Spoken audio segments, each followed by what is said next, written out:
रहमान मैं थोड़े किसान भाइयों से मुखातब हूँ। रियाज अहमद बैरिया नर्सरी छोटा जहा साड़ा बाग है, अजे स्टार्ट हो रहा है। देखो जी, इस बाग के असी पौधे लगाए ने।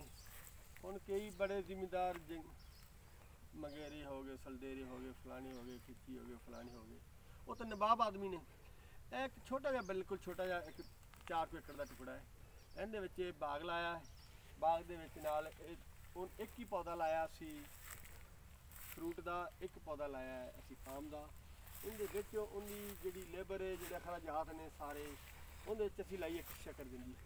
शकरगंजी फल दे तो नहीं शामिल हैगी, लेकिन कारोबार के लिहाज नाल, विकरे के लिहाज नाल सारी चीज़ों को क्रॉस करती है। ये बहुत इनकी इनकम हो जाती है, ठीक हो जाती है इनकम। तो ये तुहाडे सामने खड़े हैं शकरगंजी दियाँ, बिल्कुल वल्लां खड़ियां ने। तुहानूं असीं दिखा रहे हैं, देखो सारियां बिल्कुल शकरगंजी दे बिल्कुल वल्लां खड़ियां हैं माशाअल्लाह।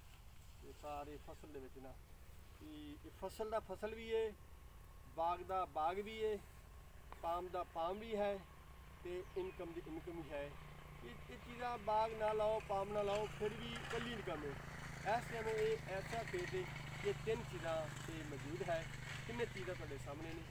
तो यह शकरगंजी, तो शकरगंजी भी इनकम आम चीज़ों नालों इनका ठीक पारी रकम मटी जाती है। तो पान का पौधा भी मौजूद है, इहदे किन्नू का पौधा भी मौजूद है। तो ये तुहाडे सामने है। इस साडी वीडियो नूं लाइक भी करना, सबसक्राइब भी करना, तो कोई मशवरा सानूं देना भी, साडे कोल लैना भी। तो रियाज अहमद बैरिया नर्सरी। अल्लाह हाफिज़।